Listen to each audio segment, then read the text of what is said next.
The race for governor in Virginia is getting closer in the final 6 weeks before Election Day. Democrat and former Governor Terry McAuliffe will face off against Republican and political newcomer Glenn Youngkin. Recent polling from the Washington Post shows a statistical dead heat between the two. And this week, the nonpartisan Cook Political Report also showed a shift in this race from leaning Democrat to a toss-up. For more, I want to bring in Brendan Ponton. He's a reporter at our CBS affiliate WTKR-TV in Norfolk, Virginia. Brendan, why is this race so close, and why is a Democrat losing ground and the Republican picking up steam right now? Well, I think anytime you have the party in power in Washington kind of face that first election, you might see some issues like this. And that, I think, is kind of what we're seeing. Republicans have a lot of motivation. They have a lot of enthusiasm. Democrats have been in control in Richmond, in the State House, and the governor's mansion for the past few years. And I think that Republicans are upset about what they're kind of seeing in Washington and at Richmond, and they're fired up and they're ready to go to the polls here in about 5 weeks or so. And I think that, they haven't won a statewide race since 2009.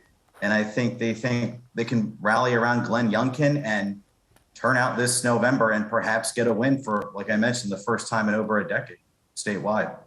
Yeah, Brendan, when you're talking about what's propelling people to the ballot box, what are the issues that are most important to Virginia voters? Well, when you look at polling, we've seen a lot of people talk about the pandemic and how we're going to get through that, as well as the economy. And we have seen some pretty big policy differences between McAuliffe and Youngkin on those issues. On the pandemic front, McAuliffe has come out and called for mandates for vaccines for several different jobs, including in the healthcare industry. While Youngkin has said he doesn't think mandates are the way forward. He says that he supports the vaccine. He is vaccinated, but he doesn't think that the state or the governor should be out there mandating vaccines for anybody. And so McAuliffe has ran a lot of ads on TV here about that position, saying that McAuliffe is saying that he's the one that will put Virginia forward safely. And Youngkin, though, is saying that this is about people's individual freedom and they should be able to choose, and that he doesn't think that mandates are necessary. He thinks Virginia can rebound successfully without going to mandates. We've also seen a little bit of a difference on the economy. Youngkin has been talking a lot about tax cuts, including eliminating the state's grocery tax. McAuliffe has responded saying that could eliminate jobs that are funded through the state. So those are some big policies that are being talked about in ads and at the ballot box when people are showing up to vote. And early voting has started here in Virginia. It began last week. And so it's going to continue through November 2nd.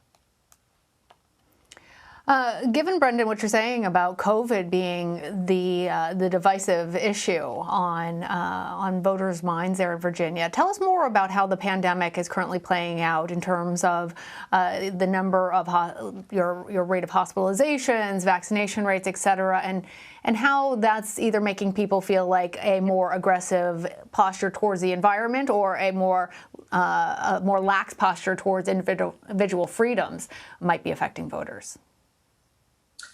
Right. Well, we have been hearing from hospitals and the healthcare industry saying that they are worried about the Delta variant and that they have seen an influx of patients at their emergency rooms. I think Virginia has done better than some other states have during the Delta variant, but it has definitely taken its toll. So, out and about here in Southeast Virginia in Norfolk, you do see concerned people when you go into a grocery store wearing masks and things like that. There continue to be vaccination clinics and people are continuing to get vaccinated, although, some waited months to do it, saying that, they felt that they didn't need to do it until the Delta variant came in. So as a political issue, it'll be interesting to see exactly, whether or not voters feel like there should be more mandates or whether they, kind of side with the Republican side of things, the Youngkin side of things, and think it could be left more into the hands of individuals. So based on the latest poll numbers, are Democrats worried that the governor's office will swing back to Republicans? And what might that say about the upcoming midterm elections nationwide? I think Democrats are worried right now. Like you mentioned, there have been several polls that are tight. One actually had this week Youngkin leading by 5. I think a lot of people would consider this race to be a toss-up. Now, if you think back to 2020, just a year ago, Joe Biden won in Virginia by 10 over former President Donald Trump. So if in a year the Democrats either lose the seat or it becomes a lot more narrow, I think that Democrats would be pretty worried going into 2022 and beyond that such a large lead, a 10-point lead in 2020 for the Democrats with Joe Biden over Donald Trump, that could be eroded in just a year. So I think that would be something definitely to watch. And on the Republican side, Youngkin has tried to stay in the middle of with the former President Donald Trump.